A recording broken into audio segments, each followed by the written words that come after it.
بسم الله الرحمن الرحيم. تبارك الذي بيده الملك وهو على كل شيء قدير، الذي خلق الموت والحياة ليبلوكم أيكم أحسن عملا وهو العزيز الغفور، الذي خلق 7 سماوات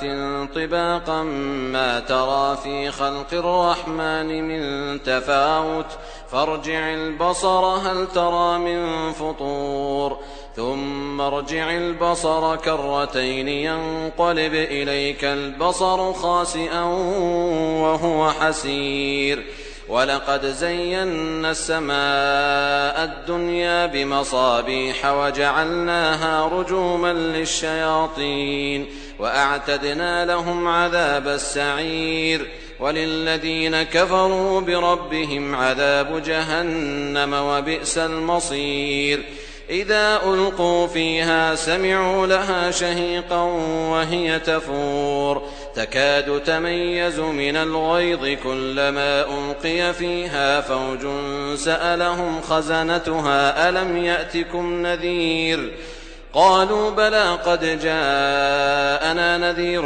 فكذبنا وقلنا ما نزل الله من شيء إن أنتم إلا في ضلال كبير، وقالوا لو كنا نسمع أو نعقل ما كنا في أصحاب السعير، فاعترفوا بذنبهم فسحقا لأصحاب السعير. إن الذين يخشون ربهم بالغيب لهم مغفرة وأجر كبير، وأسروا قولكم أو اجهروا به إنه عليم بذات الصدور، ألا يعلم من خلق وهو اللطيف الخبير. هو الذي جعل لكم الأرض ذلولا فامشوا في مناكبها وكلوا من رزقه وإليه النشور. أأمنتم من في السماء أن يخسف بكم الأرض فإذا هي تمور، أم أمنتم من في السماء أن يرسل عليكم حاصبا فستعلمون كيف نذير. ولقد كذب الذين من قبلهم فكيف كان نكير. أولم يروا إلى الطير فوقهم صافات ويقبضن ما يمسكهن إلا الرحمن إنه بكل شيء بصير. أمن هذا الذي هو جند لكم ينصركم من دون الرحمن إن الكافرون إلا في غرور. أمن هذا الذي يرزقكم إن أمسك رزقه بل لجوا في عتو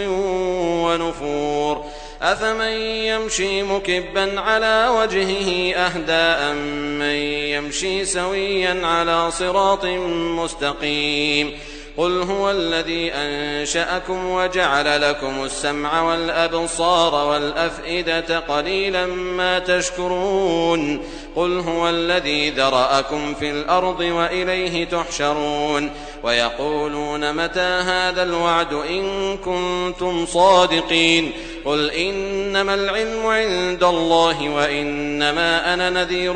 مبين. فلما رأوه زلفة سيئت وجوه الذين كفروا وقيل هذا الذي كنتم به تدعون. قل أرأيتم إن أهلكني الله ومن معي أو رحمنا فمن يجير الكافرين من عذاب أليم. قل هو الرحمن آمنا به وعليه توكلنا فستعلمون من هو في ضلال مبين. قل أرأيتم إن أصبح ماؤكم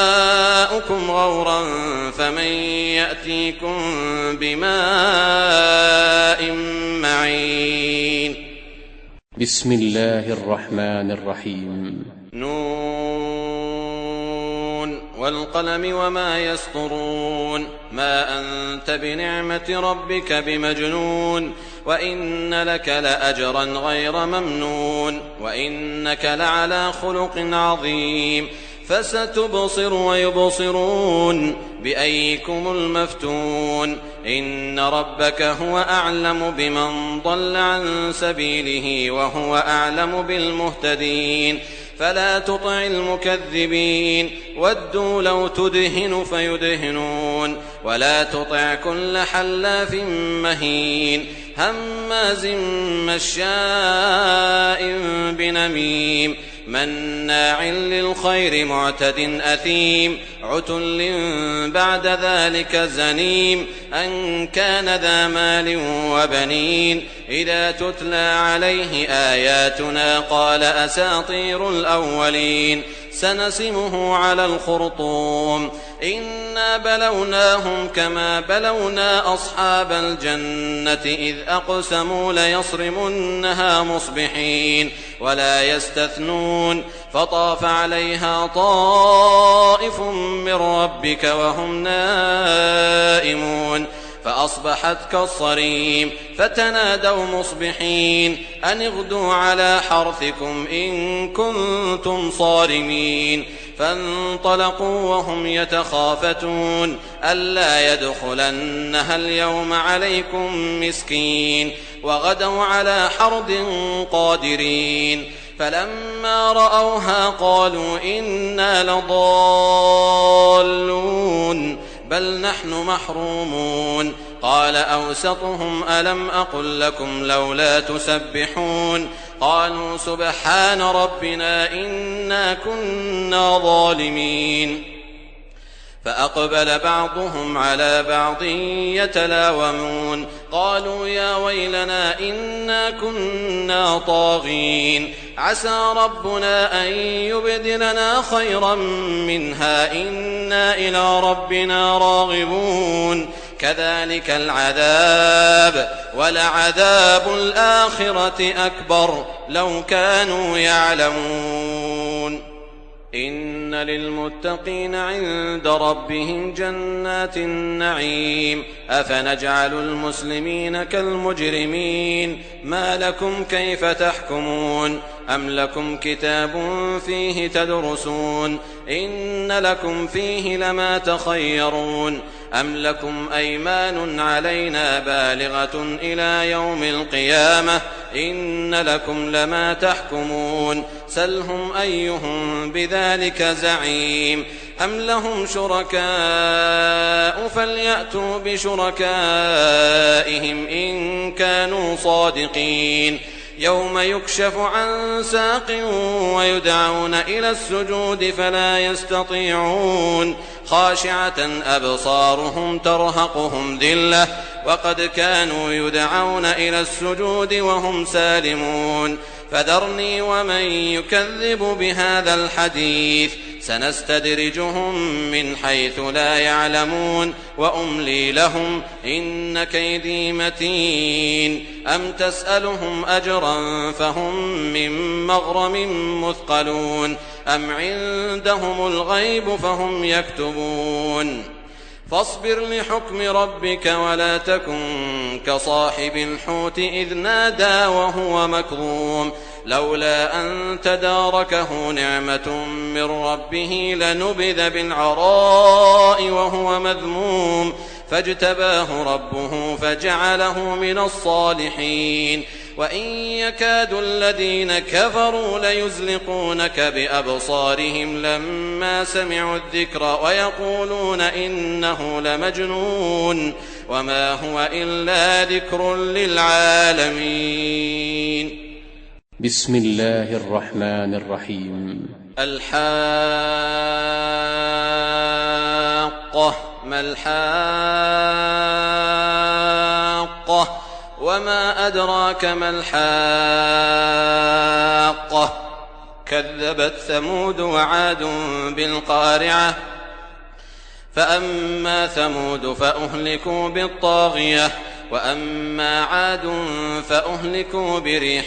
صرصر عاتية سخرها عليهم 7 ليال و8 أيام حسوما فترى القوم فيها صرعى كأنهم أعجاز نخل خاوية فهل ترى لهم من باقية وجاء فرعون ومن قبله والمؤتفكات بالخاطئة فعصوا رسول ربهم فأخذهم أخذة رابية إنا لما طغى الماء حملناكم في الجارية لنجعلها لكم تذكرة وتعيها أذن واعية فإذا نفخ في الصور نفخة واحدة وحملت الأرض والجبال فدكتا دكة واحدة فيومئذ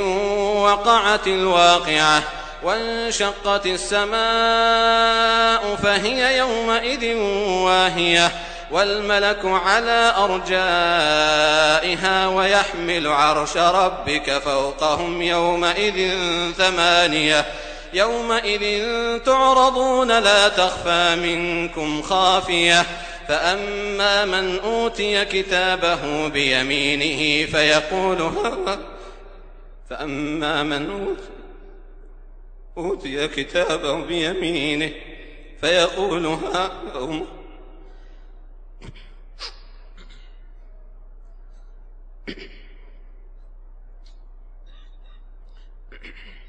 فأما من أوتي كتابه بيمينه فيقول هاؤم اقرءوا كتابيه إني ظننت أني ملاق حسابيه فهو في عيشة راضية في جنة عالية قطوفها دانية كلوا واشربوا هنيئا بما أسلفتم في الأيام الخالية وأما من أوتي كتابه بشماله فيقول يا ليتني لم أوت كتابيه ولم أدر ما حسابيه يا ليتها كانت القاضية ما أغنى عني ماليه هلك عني سلطانيه خذوه فغلوه ثم الجحيم صلوه ثم في سلسلة ذرعها 70 ذراعا فاسلكوه إنه كان لا يؤمن بالله العظيم ولا يحض على طعام المسكين فليس له اليوم هاهنا حميم ولا طعام إلا من غسلين لا يأكله إلا الخاطئون فلا أقسم بما تبصرون وما لا تبصرون إنه لقول رسول كريم وما هو بقول شاعر قليلا ما تؤمنون ولا بقول كاهن قليلا ما تذكرون تنزيل من رب العالمين ولو تقول علينا بعض الأقاويل لأخذنا منه باليمين ثم لقطعنا منه الوتين فما منكم من أحد عنه حاجزين وإنه لتذكرة للمتقين وإنا لنعلم أن منكم مكذبين وإنه لحسرة على الكافرين وإنه لحق اليقين فسبح باسم ربك العظيم بسم الله الرحمن الرحيم سأل سائل بعذاب واقع للكافرين ليس له دافع من الله ذي المعارج تعرج الملائكة والروح إليه في يوم كان مقداره 50,000 سنة فاصبر صبرا جميلا إنهم يرونه بعيدا ونراه قريبا يوم تكون السماء كالمهل وتكون الجبال كالعهن ولا يسأل حميم حميما يبصرونهم يود المجرم لو يفتدي من عذاب يومئذ ببنيه وصاحبته وأخيه وفصيلته التي تؤويه ومن في الأرض جميعا ثم ينجيه كلا إنها لظى نزاعة للشوى تدعو من أدبر وتولى وجمع فأوعى إن الإنسان خلق هلوعا إذا مسه الشر جزوعا وإذا مسه الخير منوعا إلا المصلين الذين هم على صلاتهم دائمون والذين في أموالهم حق معلوم للسائل والمحروم والذين يصدقون بيوم الدين والذين هم من عذاب ربهم مشفقون إن عذاب ربهم غير مأمون والذين هم لفروجهم حافظون إلا على أزواجهم أو ما ملكت أيمانهم فإنهم غير ملومين فمن ابتغى وراء ذلك فأولئك هم العادون والذين هم لأماناتهم وعهدهم راعون والذين هم بشهاداتهم قائمون والذين هم على صلاتهم يحافظون أولئك في جنات مكرمون فما للذين كفروا قبلك مهطعين عن اليمين وعن الشمال عزين أيطمع كل امرئ منهم أن يدخل جنة نعيم كلا إنا خلقناهم مما يعلمون فلا أقسم برب المشارق والمغارب إنا لقادرون على أن نبدل خيرا منهم وما نحن بمسبوقين فذرهم يخوضوا ويلعبوا حتى يلاقوا يومهم الذي يوعدون يوم يخرجون من الأجداث سراعا كأنهم إلى نصب يوفضون خاشعة أبصارهم ترهقهم ذلة ذلك اليوم الذي كانوا يوعدون بسم الله الرحمن الرحيم إنا أرسلنا نوحا إلى قومه أن أنذر قومك من قبل أن يأتيهم عذاب أليم قال يا قوم إني لكم نذير مبين أن اعبدوا الله واتقوه وأطيعون يغفر لكم من ذنوبكم ويؤخركم إلى أجل مسمى إن أجل الله إذا جاء لا يؤخر لو كنتم تعلمون قال رب إني دعوت قومي ليلا ونهارا فلم يزدهم دعائي إلا فرارا وإني كلما دعوتهم لتغفر لهم جعلوا أصابعهم في آذانهم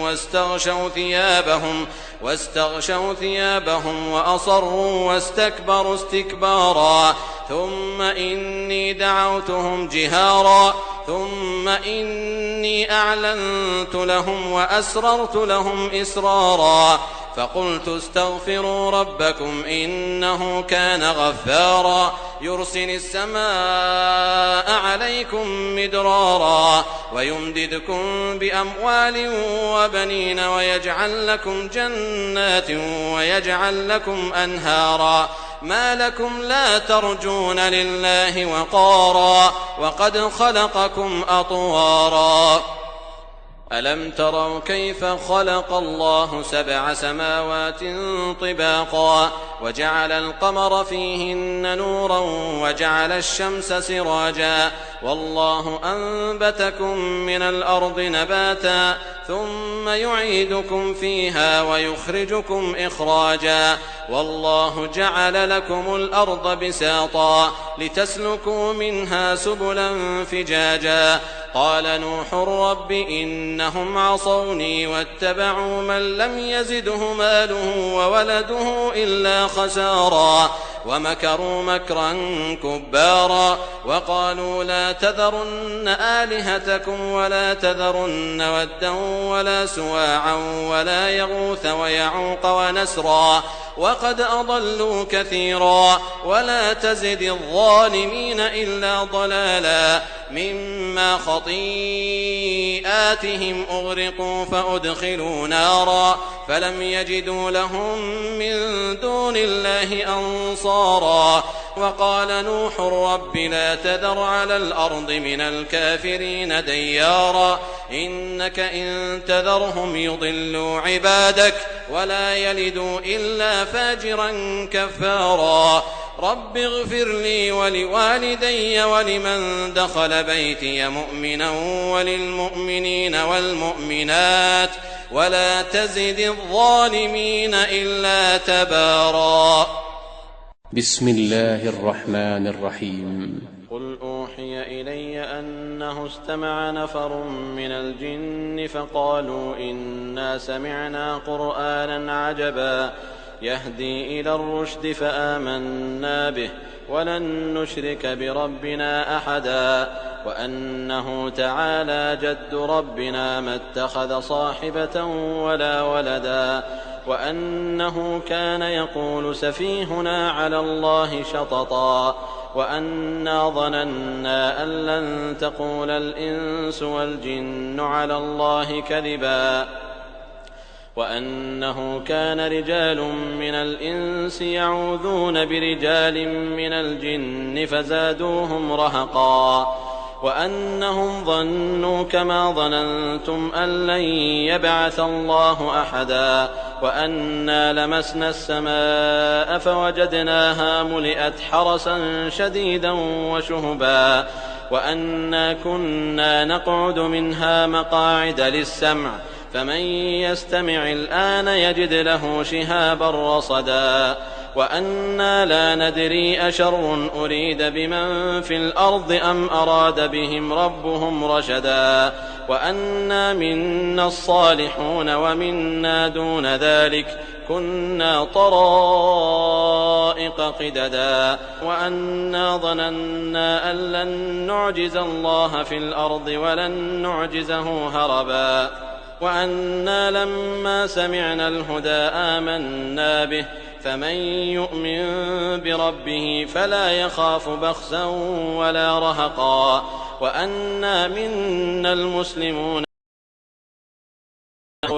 فمن أسلم فأولئك تحروا رشدا وأما القاسطون فكانوا لجهنم حطبا وأن لو استقاموا على الطريقة لأسقيناهم ماء غدقا لنفتنهم فيه ومن يعرض عن ذكر ربه يسلكه عذابا صعدا وأن المساجد لله فلا تدعوا مع الله أحدا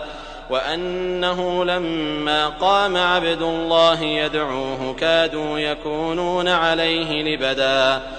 قل إنما أدعو ربي ولا أشرك به أحدا قل إني لا أملك لكم ضرا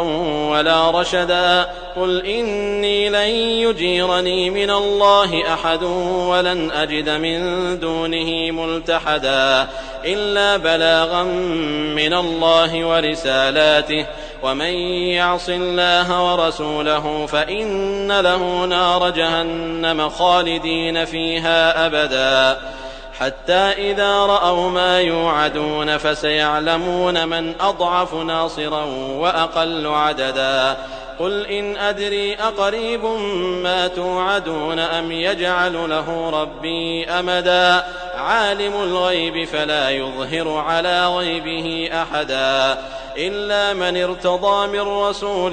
فإنه يسلك من بين يديه ومن خلفه رصدا ليعلم أن قد أبلغوا رسالات ربهم وأحاط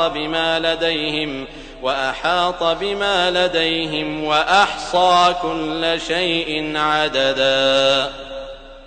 بسم الله الرحمن الرحيم. يا أيها المزمل قم الليل إلا قليلا نصفه أو انقص منه قليلا أو زد عليه ورتل القرآن ترتيلا إنا سنلقي عليك قولا ثقيلا إن ناشئة الليل هي أشد وطئا وأقوم قيلا إن لك في النهار سبحا طويلا واذكر اسم ربك وتبتل إليه تبتيلا رب المشرق والمغرب لا إله إلا هو فاتخذه وكيلا واصبر على ما يقولون واهجرهم هجرا جميلا وذرني والمكذبين أولي النعمة ومهلهم قليلا إن لدينا أنكالا وجحيما وطعاما ذا غصة وعذابا أليما يوم ترجف الأرض والجبال وكانت الجبال كثيبا مهيلا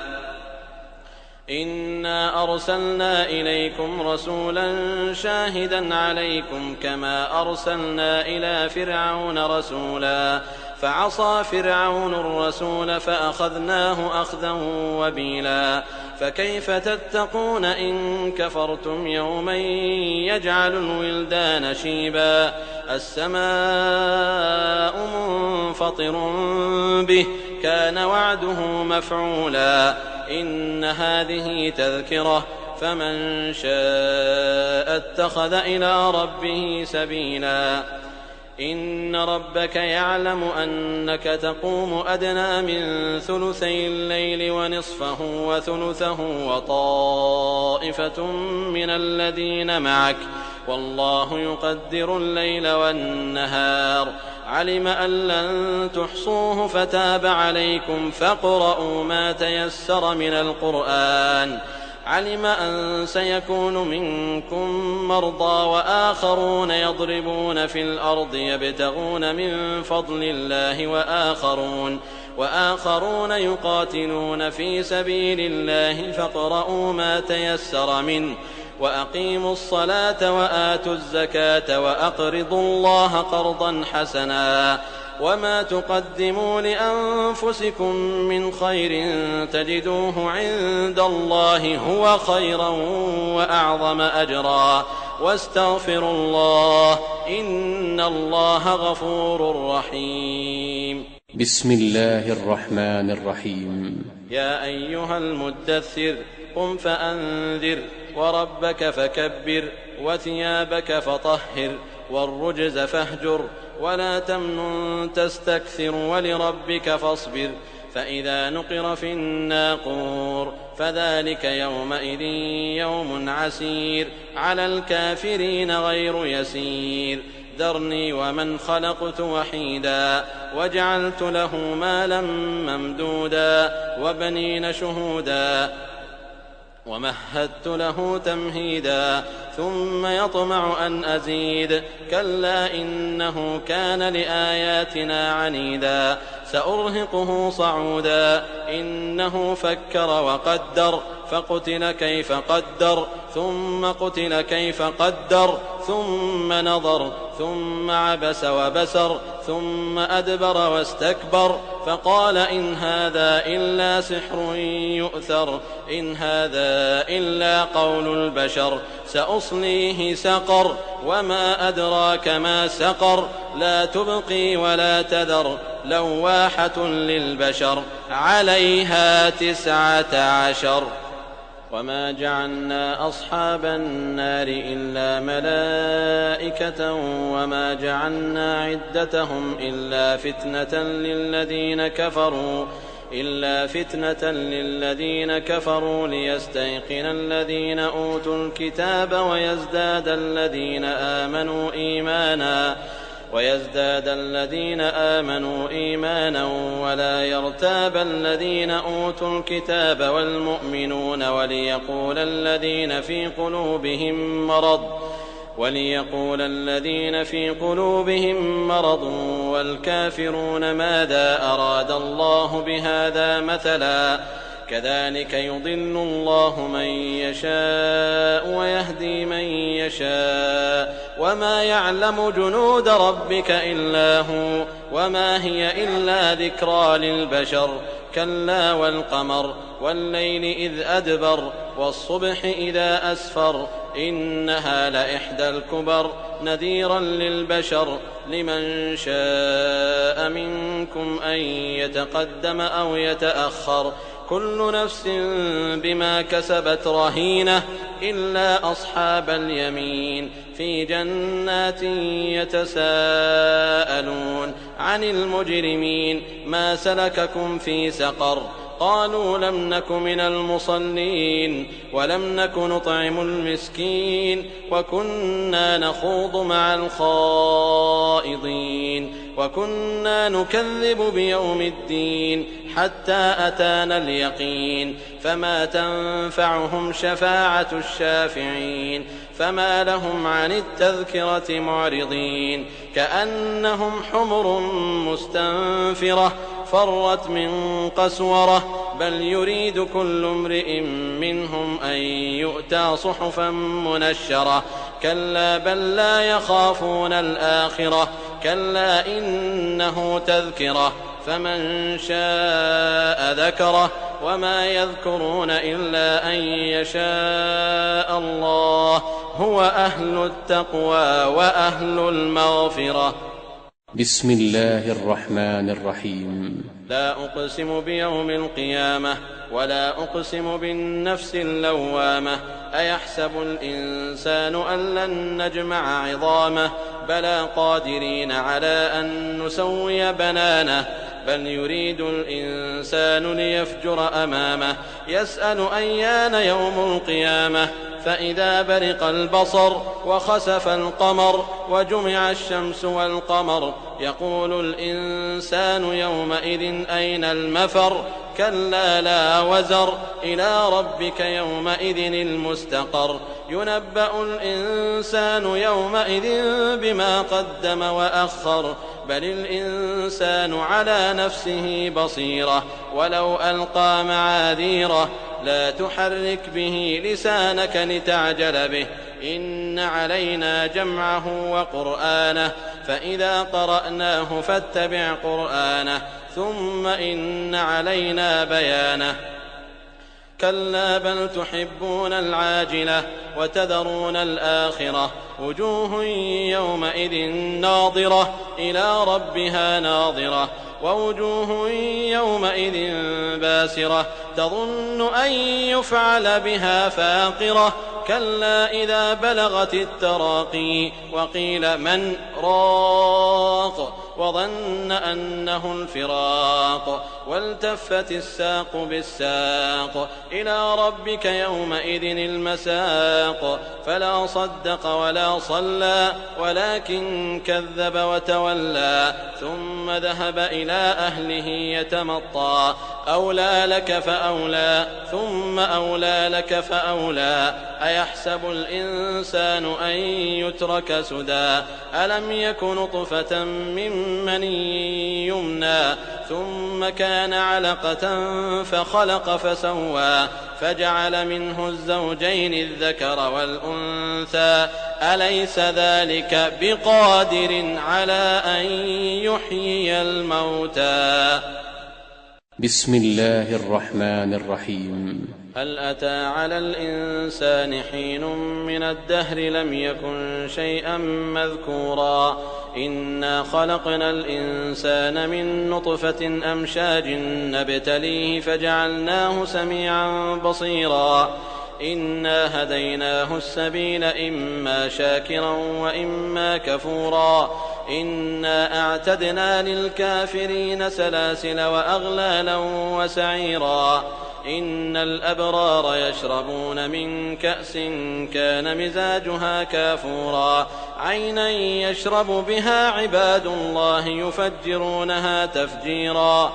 يوفون بالنذر ويخافون يوما كان شره مستطيرا ويطعمون الطعام على حبه مسكينا ويتيما وأسيرا إنما نطعمكم لوجه الله لا نريد منكم جزاء ولا شكورا إنا نخاف من ربنا يوما عبوسا قمطريرا فوقاهم الله شر ذلك اليوم ولقاهم نضرة وسرورا وجزاهم بما صبروا جنة وحريرا متكئين فيها على الأرائك لا يرون فيها شمسا ولا زمهريرا ودانية عليهم ظلالها وذللت قطوفها تذليلا